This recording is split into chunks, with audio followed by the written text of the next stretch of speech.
Hello guys. तो आज के इस वीडियो में हम लोग देखेंगे कि फंडामेंटल थ्योरी ऑफ अरिथमेटिक का जो यूजेज है एलसीएम और एचसीएफ। तो ऐसे क्वेश्चंस को जिसमें पूरा लैंग्वेज में लिखा हो और उसमें ये डायरेक्टली ना कहा जाए कि इस क्वेश्चन में एलसीएम करना है या फिर एचसीएफ करना है, तो ऐसे क्वेश्चंस को कैसे समझेंगे कि उसमें एलसीएम होगा या फिर एचसीएफ होगा। पिछले वीडियो में हम लोगों ने ये देखा था कि कोई भी क्वेश्चन है जिसमें ये साफ साफ लिखा हुआ है कि find the LCM, find the HCF, अगर ऐसे क्वेश्चन होंगे तो आप लोग तो कर लोगे, हमने पिछले में बताया था। लेकिन इस टाइप के क्वेश्चन में जहाँ पे सिर्फ एक कहानी लिखी होती है जिसमें आपको खुद समझना होता है कि इसमें एलसीएम करना है या फिर एचसीएफ करना है, तो आज की इस वीडियो में हम लोग यही सीखेंगे कि जो लैंग्वेज का क्वेश्चन है कैसे समझे कि उसमें एलसीएम होगा या फिर एचसीएफ होगा। तो सबसे पहले फर्स्ट ऑफ ऑल आप देख लीजिए, बोर्ड पे आपको दिख रहा होगा एग्जाम्पल, ये आपका एनसीईआरटी का ही है, आप क्वेश्चन पढ़ लीजिए। An army contingent of 616 members in a March behind an army band of 32 numbers in a parade.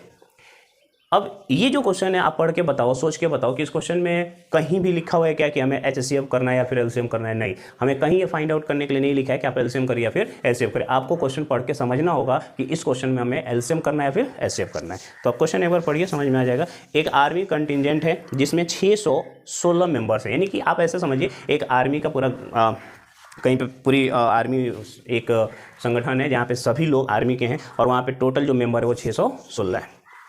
To March behind, इनको मार्च करना है यानी कि परेड करना है। जैसे स्कूलों में प्रेयर होता है, एक बच्चे के पीछे बच्चे लगे रहते हैं, उसी तरीके से इनको भी मार्च करना है। एक army band of 32 members, 32 members हैं आर्मी बैंड के, उनके पीछे एक आर्मी बैंड है और एक आर्मी वाले।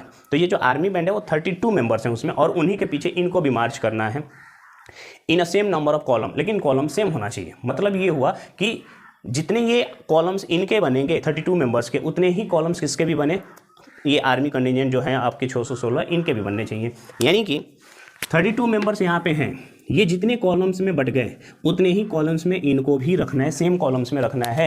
यानी कि यहाँ पे जितने कॉलम्स होंगे 32 का, उतने ही कॉलम यहाँ भी होने चाहिए। आप एक बात बताओ, कहीं ना कहीं 32 का जब आप कॉलम बनाओगे यहाँ पे 32 का, तो ये फैक्टर होगा कि नहीं? अगर इनको कॉलम में बांटोगे तो क्या बनेगा? फैक्टर। 616 का भी अगर हम लोग कॉलम में बांटेंगे तो वो भी क्या होगा? फैक्टर। बात समझ पा रहे? ये भी फैक्टर होगा। तो 32 का भी फैक्टर और हमारा 616 का भी फैक्टर, और हर एक कॉलम में आर्मी जा सकता है, तो और हर एक कॉलम जितने यहाँ पे होंगे उतने ही कॉलम यहाँ भी होनी चाहिए। ये बात बोली गई है। The two groups march in the same number of the column, what is the maximum number of column in which they can march. अब मेरी बात समझिएगा, कह रहा है कि what is the maximum number of column. आप बताइए, जो कॉलम्स हमने बना रखे वो 4, क्या इससे भी ज़्यादा कॉलम्स हो सकते हैं? Maximum number of columns. अगर मैं इसे क्वेश्चन के विरुद्ध जाऊँ, ये मैक्सिमम नंबर ना बोले, सिर्फ ये बोल दे कि 32 मेंबर्स हैं, इनके पीछे 616 मेंबर्स का एक परेड करना है, तो आप 32 मेंबर्स को ऐसे लगा दो, कोई दिक्कत। और इनके पीछे 616 लोग को खड़ा कर दो, क्या ये परेड नहीं कर लेंगे? बिल्कुल करेंगे। कॉलम वन सेम कॉलम के पीछे, यानी कि टोटल जितने यहाँ पे नंबर्स हैं उतने ही यहाँ भी कॉलम के नंबर्स हैं। समझ पा रहे हो? ये यहाँ पर अगर एक कॉलम है तो यहाँ भी एक ही कॉलम है, और एक ही कॉलम में 32 यहाँ और 616 यहाँ। लेकिन क्वेश्चन में एक बात बोली गई है, मैक्सिमम नंबर ऑफ कॉलम। तो आप बताइए, यहाँ पे 1 कॉलम, यहाँ पे भी 1 कॉलम, ये 32 का 1 और 612 का फैक्टर है कि नहीं? आप मेरी बात फिर से समझिएगा। अगर मैं 32 मेंबर्स का 2 कॉलम बना दूँ, 16% का, ये 2 कॉलम हो गया, तो क्या इसी के पीछे 2 कॉलम से हमारे 616 जवान नहीं खड़े हो जाएंगे? बिल्कुल खड़े हो जाएंगे। देखिए 2 कॉलम में बांट देंगे इसको, 308 इनके पीछे लग गया, मार्च हो जाएगा। लेकिन यहाँ पे 1 कॉलम था, यहाँ पे 2 कॉलम हो गए। तो आप बताइए 1 और 2 कॉलम में जो डिस्ट्रीब्यूट हो रहे हैं, ये इसका फैक्टर है कि नहीं है? और क्वेश्चन में साफ साफ बोला गया है कि मैक्सिमम नंबर ऑफ कॉलम होना चाहिए, इसका मैक्सिमम नंबर ऑफ कॉलम दोनों में, लेकिन जितने कॉलम ऊपर उतने कॉलम नहीं नीचे। यानी कि यहाँ पे जो 32 का फैक्टर है और यहाँ पे जो 616 का फैक्टर है, ये दोनों का फैक्टर जो होगा वो मैक्सिमम होना चाहिए कि नहीं? और दोनों में कॉमन भी होना चाहिए, यानी कि हाईएस्ट कॉमन फैक्टर हमको यहाँ पे फाइंड आउट करना है। आप मेरी बात समझ पा रहे हैं? ठीक है, अगर समझ पा रहे हैं तो अच्छी बात है। फिर से आप क्वेश्चन एक बार देख लीजिए, हमें उम्मीद है कि आप समझ पा रहे होंगे। क्वेश्चन में बोला गया है कि 616 आर्मी वाले हैं और एक 32 आर्मी वाले हैं, अलग अलग ग्रुप के ये 2 लोग हैं। 32 आर्मी के पीछे 616 मेंबर्स को उनके पीछे मार्च करना है, परेड करना है, यानी कि उनको एक साथ कुछ करना है। और ये भी कंडीशन है कि 32 मेंबर जब ऊपर लगा दिए गए हैं तो उनके नीचे ही 616 मेंबर्स भी आए। मैं फिर से आपको बता दूं कि इनमें ये बोला गया इनको कॉलम में अरेंज करके बनाइए, जितने कॉलम ऊपर उतने कॉलम नीचे होने चाहिए। ये भी बोला गया है कि ये जो कॉलम्स की संख्या है वो मैक्सिमम होना चाहिए, ये कॉलम की संख्या क्या होनी चाहिए? मैक्सिमम होनी चाहिए। तो ये जो कॉलम्स बन रहे हैं 32 के और ये जो कॉलम बन रहा है 616 का, ये डेफिनेटली ये जो कॉलम्स है वो फैक्टर है। क्या है? वो फैक्टर है। और अगर ये फैक्टर्स हैं तो हमें वो मैक्सिमम रखना है, यानी हाईएस्ट फैक्टर करना है। आप बताइए हाईएस्ट फैक्टर के साथ साथ क्या सेम कॉलम भी रखने हैं, जितना ऊपर कॉलम उतना ही नीचे भी कॉलम रखना है। इसका मतलब कि जो हाईएस्ट कॉमन फैक्टर है यहाँ पे हमें फाइंड आउट करनी है, कॉमन होनी चाहिए फैक्टर भी। समझ पा रहे हैं? तो अब तो कुछ रहा नहीं क्वेश्चन में, आप 32 और 616 का हाईएस्ट कॉमन फैक्टर कर लीजिए। उम्मीद कर रहा हूँ कि आप लोग समझ पा रहे होंगे। HCF ऑफ 32 एंड 616, यहाँ पे अगर हम 616 चाहे आप यूज तो करेंगे, वैसे यहाँ पे ये रफली में करके आप यूज करिएगा यूक्लिड डिवीजन एल्गोरिथम, ठीक है, ये उसी का पार्ट है। यूक्लिड डिवीजन एल्गोरिथम हमने करा दिया है, आप पीछे जाके वीडियो में देख सकते हैं। 32 से 1 टाइम्स में यहाँ पे 6 आएगा, आप देखिए कितनी बार में जाएगा, 4 टाइम्स में शायद चला जाए, नहीं 8 टाइम्स में जाएगा। 8 2 जा 16 और 25, 0 4 ख़त्म, उसके बाद 32। कुछ गड़बड़ हो रहा है। 9 टाइम्स में ले चलते, 9 2 जा 18 और 9 3 जा तो और एक ऐड हो जाएगा 2 8, ठीक है। ये 16 में से 8 जाएगा तो 8 ख़त्म, और ये देखिए 8 का 32, यानी कि आप देखिए इसका हमारा जो HCF आ रहा है वो कितना आ रहा है, 8 आ रहा है। अब मेरी बात समझ पा रहे हैं? HCF अगर 8 आए, इसका मतलब कि कहीं ना कहीं ये जो 32 मेंबर्स हैं इनको 8 भागों में 8 कॉलम में हम लोग लगा सकते हैं। तो हर एक कॉलम में कितने लोग जाएंगे ये देख लेते हैं। 8 से डिवाइड करेंगे तो 4 4, हर एक कॉलम में कितने कितने जाएंगे, 4, यानी कि हमें मैक्सिमम नंबर ऑफ कॉलम रखना था। यहाँ पे मिनिमम नंबर ऑफ कॉलम नहीं रखना था, मैक्सिमम नंबर ऑफ कॉलम रखना था, यानी कि हमें मैक्सिमम नंबर ऑफ ये कॉलम रखना था दोनों में, यानी कि हमें फैक्टर चाहिए था। फैक्टर तो इनके 2 भी हैं, पर मैक्सिमम फैक्टर कितना हो गया, 8, जो दोनों में कॉमन होगा, दोनों नंबरों में जो कॉमन होगा उसी को बोलते हैं कॉमन फैक्टर। तो आप बताइए यहाँ पे 4 4 4 का चलेंगे 8 टाइम्स, ऐसे ही यहाँ पे इसके पीछे 8 कॉलम्स बनेंगे।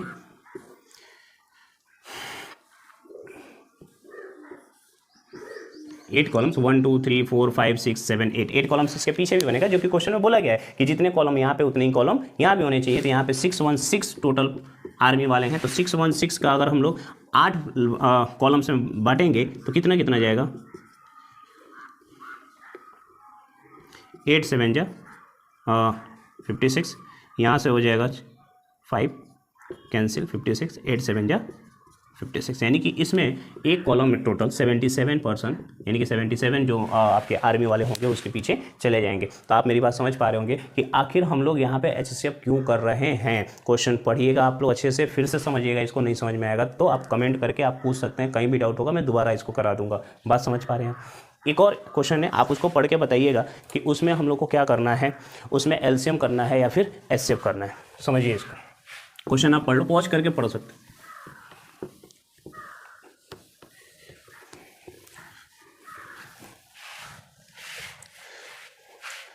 There is a circular path around a sport field. एक स्पोर्ट फील्ड है, वहाँ पे एक सर्कुलर पाथ है, यानी कि एक वृत्त जैसा गोल गोल एकदम बिल्कुल। Sonia take 18 minutes to drive 1 round of the field. इस फील्ड को 18 मिनट में सोनिया जो है एक राउंड कंप्लीट कर रही है। तो सोनिया जो है वो 18 मिनट्स में 1 राउंड कंप्लीट कर रही है, ये बात बोली गई है, ठीक है।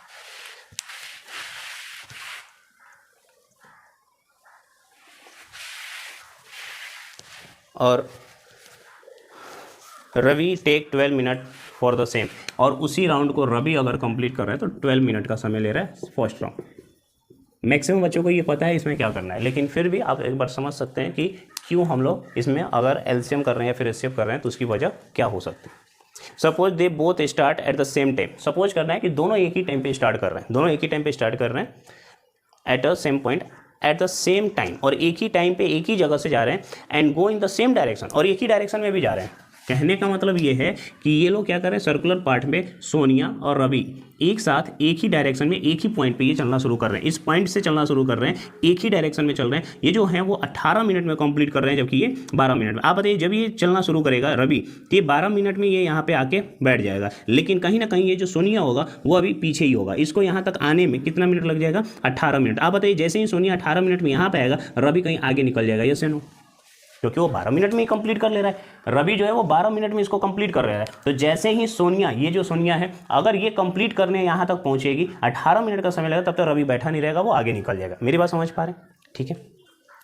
After how many minutes they will meet again at the starting point, इसी पॉइंट पे कितने समय के बाद वो मिलेंगे। आप मेरी बात फिर से समझिएगा कि इतने ही, इसी पॉइंट पे वो फिर कब मिलेंगे, समझ पा रहे हैं? तो आप बताइए इस पॉइंट पे वो कब मिलेंगे दोबारा? इसी पॉइंट पे दोबारा मिलने के लिए क्या इनको फिर से एक राउंड लेनी पड़ेगी? हाँ बिल्कुल लेनी पड़ेगी। जब ये 18 मिनट, आप बताओ 12 और 18 मिनट के अंदर 2-3 मिनट, 5 मिनट, 10 मिनट, 6 मिनट, क्या इनके फैक्टर पे ये कहीं भी दोबारा मिल पाएंगे? नहीं।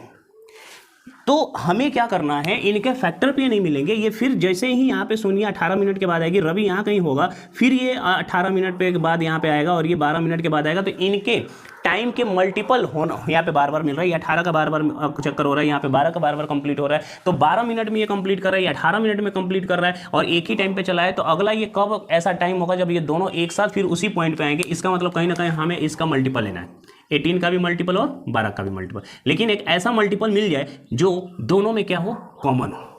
अब कॉमन मल्टीपल तो आगे चल के न जाने कितने मिलेंगे, लेकिन सबसे हमें कॉमन कौन सा चाहिए? लीस्ट वाला।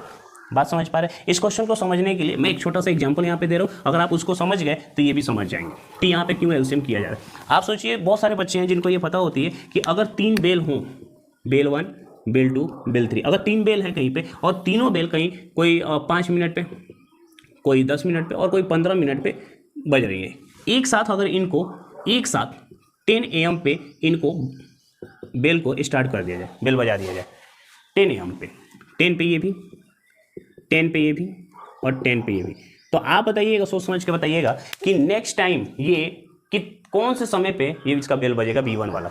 तो 5 मिनट के बाद होगा, ऑब्वियस सी बात है। 10:05 पे पहला वाला घंटी बज जाएगा। क्या दूसरा वाला बजेगा? नहीं, ये 10:10 पे बजेगा और ये 10:15 पे बजेगा। समझ पा रहे हैं? तो ये 10 का 5, 10 का 10, 10 का 15, ये 1 टाइम्स मल्टीपल है। 5 1 जा 5, 10 1 जा 10, 15 1 जा 15। क्या इनमें से कोई भी बेल एक साथ बजी है? नहीं। अगला ये 10:10 पे बजेगा, हर 5 मिनट के बाद। आप बताइए 10:10 पे 2 बेल तो बज गए, लेकिन ये अभी तक बजा ही नहीं है। तो 10:15 पे बजेगा। मतलब कहीं ना कहीं कि यहाँ पे हम 5 1 जा 5, 5 2 जा 10, 10 1 जा, फिर 10 2 जा 20, हम मल्टीपल ले रहे हैं। समझ पा रहे हैं? फिर वैसे ही यहाँ पे ये 10:30 पे बजेगा, यानी यहाँ पे 10 तक 2 बेल तो एक साथ बजी है, पर तीसरा अभी भी बजा नहीं है। ये 5 मिनट के बाद फिर से 10:15 पे 10:15 पे पहला बेल बजेगा, क्योंकि हर वो 5 मिनट के बाद बज रहा है। और ये 10:30 पे बजेगा, जबकि ये 10:45 पे बजेगा। ये 15-15 मिनट पे बज रहा है। समझ पा रहे हैं? तो आप बताइए 10:15 पे तो फिर से ये दोनों बज रहे हैं, लेकिन 10:15 में पहला और तीसरा बजा, लेकिन बीच वाला कहीं नहीं बजा। यानी दोनों एक साथ तो बज रहे हैं, पर तीनों एक साथ बेल बज नहीं रहे हैं। यही हमें और आगे चलना पड़ेगा। एक और भी इसमें समय देख सकते हैं, 10:30, दूसरा बजा, तीसरा बजा, लेकिन पहला बजा नहीं है। आप इसको 5 मिनट और बढ़ाइए, 10:20, 10:25, 10:30। जैसे ही 30 जाएंगे, देखिए 30 पे ये भी बजा, 30 पे ये भी बजा, 30 पे ये भी बजा, यानी कि 10:30 पे ये तीनों बेल फिर से बजेंगे। ये कहानी बोली गई है कि B1 5 मिनट पे बज रहा है, B2 10 मिनट पे और B3 हर 15 मिनट पे बजेगा। इनको एक साथ अगर 10 बजे बजा दिया गया, तो ये फिर कौन सा ऐसा टाइम आएगा जब ये एक साथ फिर से रिंग करेंगे। तो एक साथ रिंग करने का मतलब, बजने का मतलब वो 10:30 होगा, जहाँ पे एक साथ रिंग करेंगे। तो आप बताइए 10:10, 15 मिनट, 20 मिनट, 25 मिनट, 30 मिनट, ये 5 का मल्टीपल है कि नहीं? बिल्कुल मल्टीपल है। ये भी 10-10 मिनट, ये भी मल्टीपल है। 15, 30, 45 ये भी मल्टीपल है। यहाँ पे आगे और चलते जाएंगे, 10:35, 10:40, 10:45, 10:60, यानी कि 11, इसको बोलेंगे 11 है। आप बताइए 11 पे अगर ये बज रहा है, तो क्या ये कहीं जाके 11 पे नहीं बजेगा? बिल्कुल। 10-10 मिनट बढ़ाइए, 40, 50, 60, मतलब 11।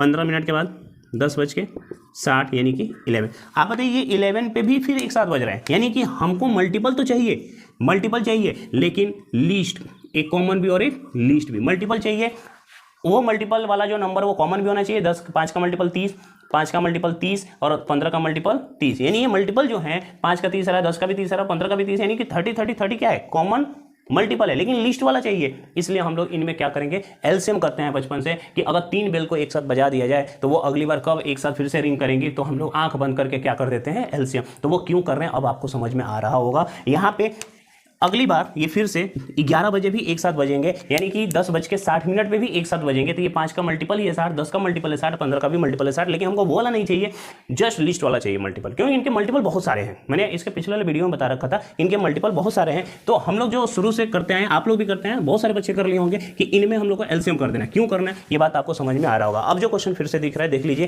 कि जो यहाँ पे सोनिया है वो 18 मिनट में कंप्लीट कर रहे हैं, जबकि रवि जो है वो 12 मिनट में कंप्लीट कर रहा है। नेक्स्ट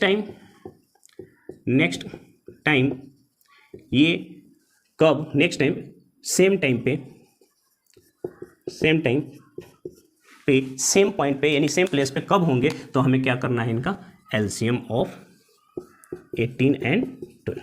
बात समझ पा रहे हैं। तो एलसीएम ऑफ 18 एंड 12 आपकी मर्जी, जिस तरह से करना हो करो। ये नहीं कि बोर्ड एग्जाम में आया तो आप इसका प्राइम फैक्टराइजेशन नहीं करेंगे, आपकी मर्जी। आप 12 18 का ऐसे भी एलसीएम कर सकते हैं एक साथ भी।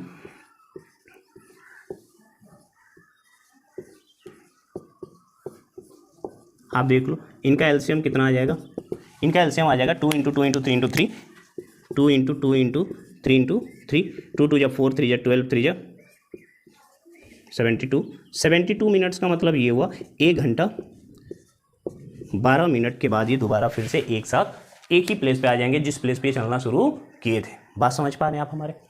आपको अगर फिर भी कोई दिक्कत है तो आप समझिए, जब सोनिया ने यहाँ पे एक राउंड लिया था तो 12 मिनट के बाद ये, और रवि अगर 12 मिनट के बाद आ गया था तो कहीं ना कहीं जो सोनिया रही होगी वो कहीं पीछे रही होगी यहाँ पे, क्योंकि उसको 18 मिनट लग रहा है यहाँ से यहाँ तक आने में। ये फिर आगे चला जाएगा रवि, फिर रवि 12 मिनट में यहाँ तक आएगा, तो हो सकता है ये कहीं पीछे रहेगा। और इस तरह से इनके मल्टीपल चलते जाएंगे। और 1 घंटे 12 मिनट के बाद, जब से ये एक साथ चलना शुरू किए थे जिस टाइम पे, वहाँ से ठीक 1 घंटा 12 मिनट के बाद ये दोनों एक ही प्लेस पे आ जाएंगे जिस प्लेस पे चलना शुरू किए थे। हम उम्मीद कर रहे हैं कि आपको ये सब क्वेश्चन समझ में आ रहा होगा। शुरुआत से लेकर अंत तक ये सब हमने उस टाइप के क्वेश्चन का डिस्कशन किया जिसमें ये डायरेक्ट नहीं लिखा गया होता है कि इसमें एलसीएम करना है फिर एचसीएफ करना है। आपको समझना होगा कि जो गिवन नंबर है उसका हमें एक फैक्टर निकालना है, या जो गिवन नंबर है उसका मल्टीपल निकालना है। जो भी गिवन नंबर होगा, अगर उसके फैक्टर निकालने की बात हो रही होगी तो उसमें कहीं ना कहीं बोलेगा हाईएस्ट कॉमन फैक्टर, आपको समझ में आ जाएगा। और अगर उसके मल्टीपल की बात होगी तो कहीं ना कहीं उसमें होगा लीस्ट कॉमन मल्टीपल, यानी मल्टीपल जो होगा वो छोटा होता है। जो भी मल्टीपल बहुत सारे हैं, लेकिन हमें जो छोटा कॉमन मल्टीपल मिल जाएगा उससे काम चल जाएगा। और फैक्टर में तो बहुत सारे फैक्टर शुरुआत से होते हैं, 1 भी फैक्टर है, 2 भी अगर मिल जाए तो ठीक है, लेकिन हमें हाईएस्ट कॉमन फैक्टर उसके चाहिए जिससे हमें चीज़ें कम से कम में हो जाए। तो क्वेश्चन पढ़ के आपको समझ में आ जाना चाहिए अब कि किसी भी क्वेश्चन में एचसीएफ लगेगा या फिर एलसीएम लगेगा। जितने भी क्वेश्चन है आप करिएगा। नेक्स्ट वीडियो में हम लोग देखेंगे फंडामेंटल थ्योरी का जो सेकेंड वाला यूज है। फंडामेंटल थ्योरी का जो सेकंड यूज है ये इरेशनल प्रूव करना, कि कैसे हम लोग प्रूव करेंगे कि कोई भी इरेशनल नंबर वो इरेशनल है या फिर नहीं है। चलिए, थैंक यू, धन्यवाद।